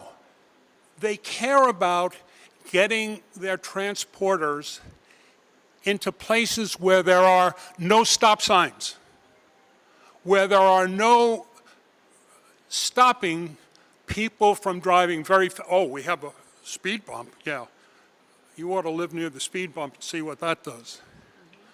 What I'm saying is that unless you have some sort of enforcement to stop people from getting off at 10th and 11th Avenue, they're going to get off there because Google and Waze are going to say there's too many people getting off at East 5th Street, so we want you to get off at 10th and 11th and make a left turn onto Sealy. Unless you have some communication on these nights with Google and Waze, the entire neighborhoods that we're talking about are going to be flooded with commercial traffic and extra cars. I live here. It's not a joke. Google and Waze, those are the 3 words I want you to take home. Thank you. So I think we mentioned that we would be specifically reaching out to Waze and others and letting them know that these are the detour roads, that they should not be sending traffic elsewhere. But we do need to keep in mind, people are familiar with neighborhoods. Some people don't even need Google to get around because they've lived around here long enough, they know their ways. So we're not going to be able to prevent that. What we can do is keep enforcing that the map detour is this. This is the best way to get through if you must be in this area. Much better if you just don't come to this area. Again, we can't control individual behaviors, but we'll certainly work with Google and Waze, which I did mention earlier, that would be the detour maps that we would tell them to follow. And I was just looking it up in my phone. I actually have a meeting with Google later this month, and I personally promise you that I will raise it to them directly myself. Good evening, everyone. I'm Leslie Gale. I'm a resident of Caton and 18. And the gentleman cited my concern earlier regarding regulation of the traffic lights. Now, a new traffic light was installed at 17 at Caton and 17 to direct the traffic from Church Avenue to flow properly onto Caton Avenue in either directions. Now that makes it 3 stoplights right there. The traffic coming this way on Caton from St. Paul, when that light changes, the truck drivers, by my observation, my wife's and other neighbors, the light at 17 is on red, facing the traffic. Over at Parade Place, it said green for those who are coming out of 17 to continue down in Caton and continue past Parade Place in this direction. Now, the St. Paul truck drivers and others who have just moved off from the green light are totally disobeying and disregarding the red light at 17 and Caton that is saying, hey, stop. This light is the green light that you're looking at ahead at Parade Place is not for you. It's for the flowing of the traffic coming from Church on 17 to make that left turn and Caton. So going back to his point that you referenced, can DOT and traffic regulate those lights to ensure that they flow together? So, for example, Ocean Avenue, St. Paul, and 17 and one circuit. I don't know if that is possible. So it's all green for the heavy footers and the truck drivers and others so as to prevent any accident. We greatly appreciate the fact that this construction and the rerouting of traffic will be on the weekend. That does not minimize the activities that are taking place at the playground and the parks. The little leagues, the children are there on the weekend playing various sports. Their parents are dropping them off. Those cars add to that traffic. And the sound, 25 miles per hour is very slow, yeah, for trucks. But just the bare sight of the trucks and their size is overwhelming already. And to notice that there are additional traffic with cars and parents and observing that they are disobeying that light at 17 and Caton, can you please discuss and look back at the drawing board with traffic and see if that regulation of those lights can be on one circuit so as to let the flow of the traffic move rather than, because for the truck to move off in second gear, he has to develop a certain amount of speed, and he already decided he's not stopping at that light because the green light at Parade said go. And he's fearing that, hey, this is a waste of brake and energy and gas, so I'm not going to stop. So this is our concern. So can you please also address that in your reviewing of the traffic lights along with that weekend traffic? Yeah. Thank you. Thank you, sir. I've taken pretty extensive notes based on what you just said, and I will relay it to our deputy commissioner who works on signals. Thank you.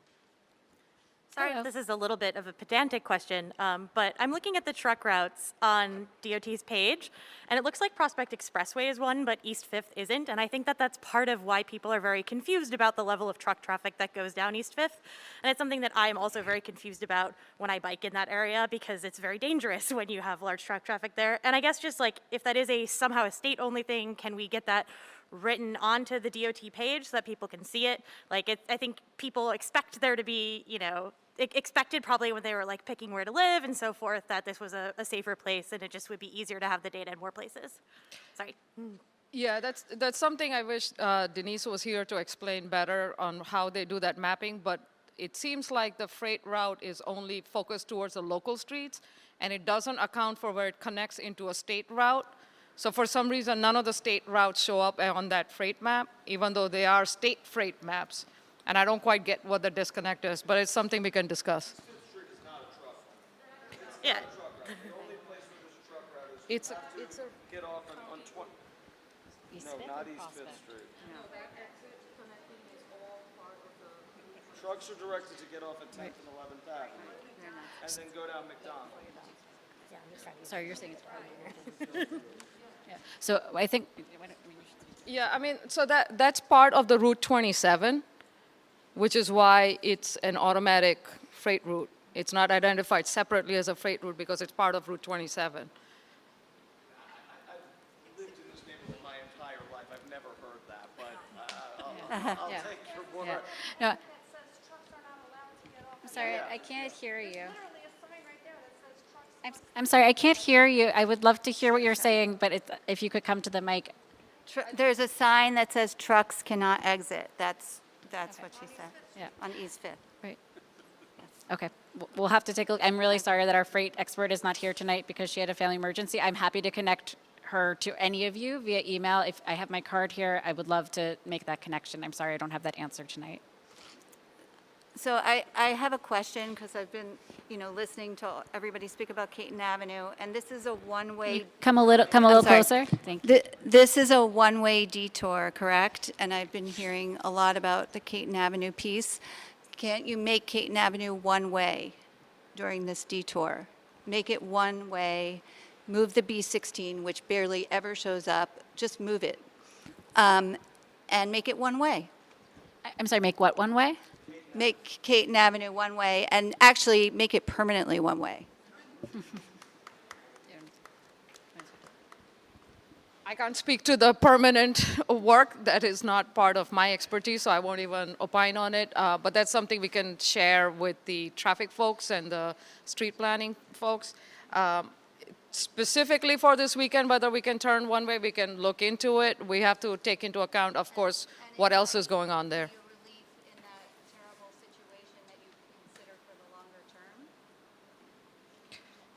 Yeah, again, I'll send that on to the folks who do deal with street network. I'm a bridge person, so I can't speak to that with any depth, so I'll pass it on and follow up. And I'm a big note taker, so I promise I've written down everything that's been said today, and we'll pass it on to my colleagues for consideration. Okay, good afternoon or evening, everyone. I did want to follow up with one other question on all of these closures. So there was a lot of mention of the parts of the BQE that are going to be closed, as well as the streets that are on the screen right now. However, all roads feed into each other and feed out of each other. With that in mind, are there going to be any anticipated traffic changes, delays, other ways that the traffic patterns will be affected by these closures that have not been mentioned in this presentation so far? As I've said throughout, I will say it again, and then I'll turn it to Tanvi for greater details. Our number one recommendation for these weekends is to get people off the roads, to encourage people to not drive to these areas. Obviously, to your point, every closure has a ripple effect, and we don't want to see gridlock, right? So our number one goal here is to get people off the roads and not driving. When we did the modeling for this, we had a very extensive model. Obviously, we couldn't model every single street corner or every single intersection, but we have a very extensive model that connects into Queens, Brooklyn, and Staten Island. And the way we laid out the detours and we identified where certain changes need to be made is by looking at that ripple effect and getting to a point of like, okay, again, not saying everything will be just like it is all the time. It certainly will have certain impacts, but we looked at that, and that's how we came up. So we started off with, what's the least closure we do? Okay, now where's the impacts? Let's go to those intersections. What do we need to do to make this area continue to move? And on and on and on, and that's why it took us well over a year to really map out how to do this. And so a lot of effort went into it. But again, like Julie said, please stay off the road for the weekend if at all possible. There will be some impacts. We'll try and advertise the delays as quickly and as early as we can, so hopefully people use detours. Thank you. When the traffic comes off of at exit 4 and they go to 19th Street and there's already a sign that says no trucks, they go right through that sign, trucks. And then they hit Seeley Street, like Jack said earlier, and they take that left. There's another sign at Seeley Street and Vanderbilt to 18th Street that says no trucks. They go through that sign. And then they get caught on Seeley Street with the ambulances and the fire trucks. One of the worst offenders I find in the neighborhood on Seeley Street are the sanitation trucks that on an evening, about now, Thursday, Friday night. They travel at excessive rates of speed, and they hit the 2 speed bumps on Sealy Street, and then they proceed down to Prospect Park Southwest. If this work is to be done on McDonald, all the side streets need to be addressed as preparation with crosswalks, stop signs, stop lights. The studies that include the traffic patterns for McDonald need to also include the traffic patterns and the right signage along the side streets. Thank you. Thank you. So that I can follow up correctly, can I ask you a clarifying question? When you say, I just wanted to ask a clarifying question so I can follow up correctly. Sure. When you say sanitation trucks, do you mean Department of Sanitation or? Department of Sanitation. Okay, so private carders as well. Okay, so I will certainly follow up with our colleagues in DSNY to make sure that they're thinking through these weekends and in general, not hitting your speed bumps so fast. I can't make any promises, but I'm happy to talk to them about it. And I think it's also been made clear tonight, we've talked about a few times, that there really needs to be greater enforcement in a number of areas. And so we'll keep working on it. And it's not one truck, it'll be 3 in a row. Yep, I hear you. I don't know where they're going. I don't know either because I don't work I don't for know if there's a sanitation, although depot. I think it's one of the coolest agencies in the city. I know we have some sanitation fans here, but I will find out for you. There's also tour buses that go to Prospect Park. Any event in Prospect Park includes the large tour buses. No, where are you seeing them go through? The car carriers, every manner of truck. And I've been in the middle of the road, and I get at the intersection of 18th Street and Sealy, and I tell them, I direct them I point to the sign that says no trucks, and they blow me off. And they go, I have a delivery on this street, and there's no construction. There's no enforcement. There's no crosswalks. There's no stop signs. There's nothing that'll slow them down on Sealy Street, except maybe a mother or a father with a baby carriage, because now there's all these schools. Bishop Ford is now an elementary school, and they cross down to 130. A lot of young families are moving in. There's no crosswalks over the Prospect Avenue Bridge. There's supposed to be. And So is also it Prospect Avenue Bridge? Prospect Avenue Bridge, which is in need of repair. And I'm sure there's weight limits on that bridge because of the vibrations that run through that bridge. And there's nothing to keep the trucks off of Sealy Street to Prospect Park Southwest. Thank you. I really appreciate the productive meeting tonight. We really have heard loud and clear what your priorities are. I have my cards. I'm happy to give them to anyone who'd like to be in communication.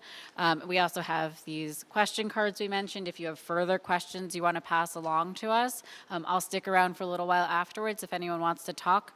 Tanvi, I don't know if you have any closing remarks.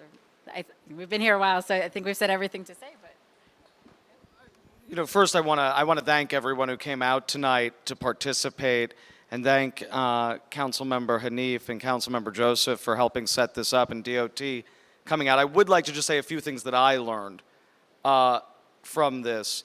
I think Exit 4 and Exit 5 are linked. So no matter what happens, you've got to have enforcement. You have to have officers and traffic agents there around the clock with whatever detour is going on.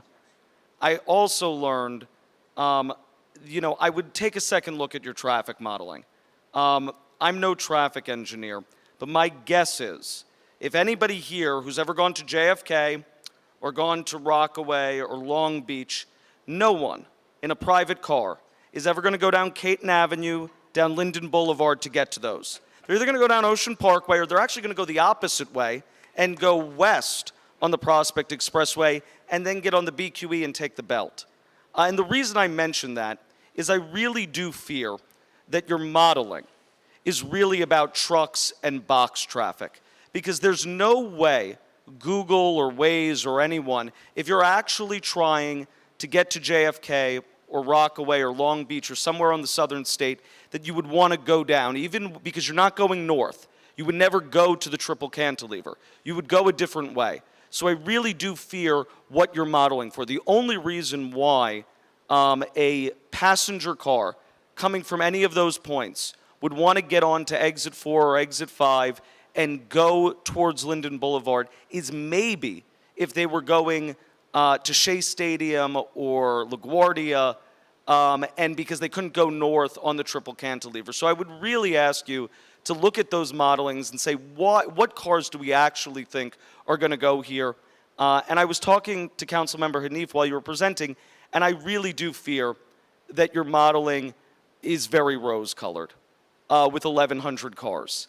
And I would really love for you to, when you look at that modeling, to take a worst-case scenario and say what's going to happen. Because I think you've heard that maybe we could do some mitigation on East 5th Street, on 20th and 19th Street and McDonald Avenue.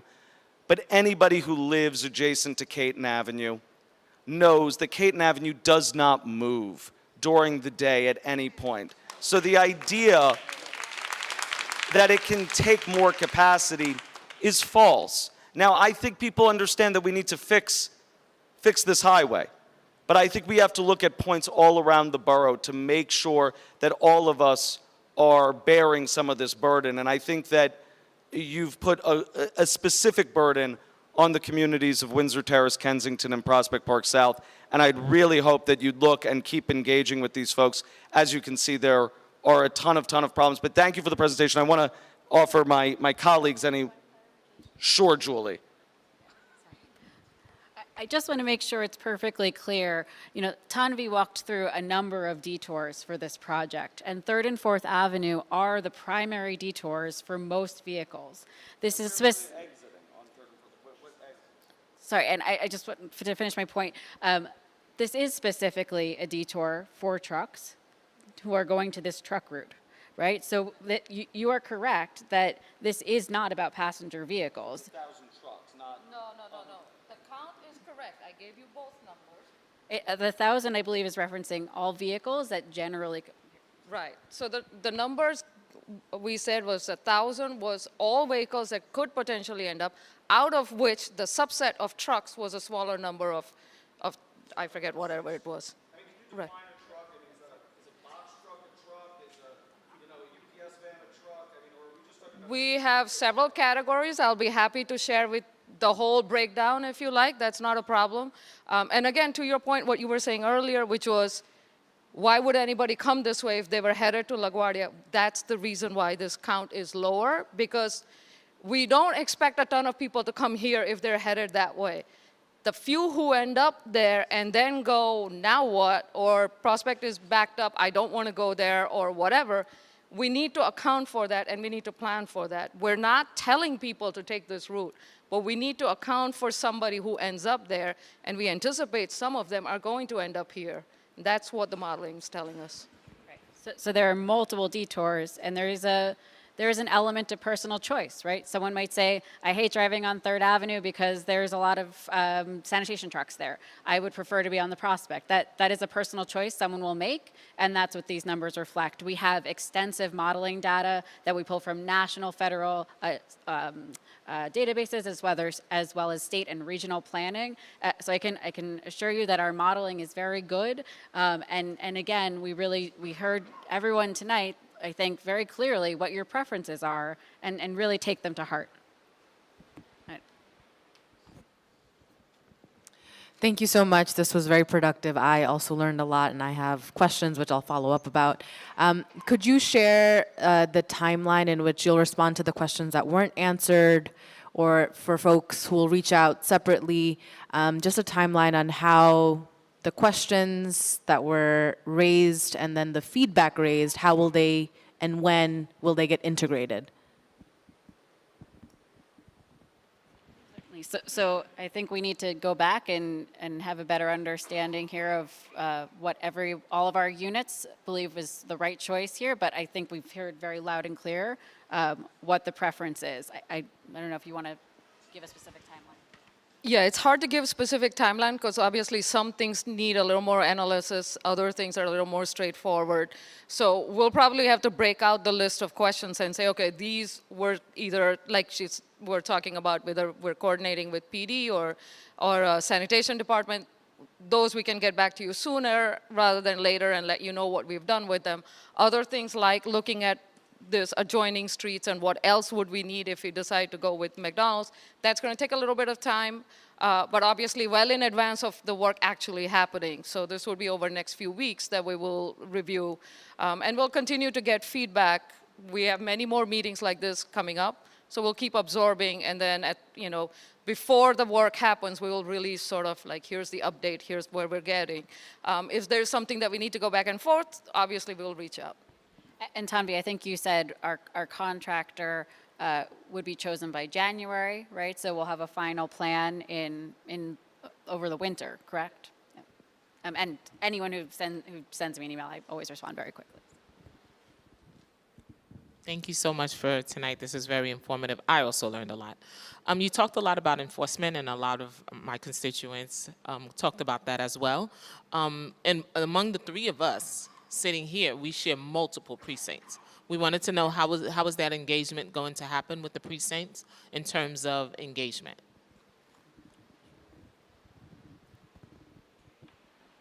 Our Borough Commissioner, Keith Bray, is here. Do you want to talk about it? I'll give the mic to the man.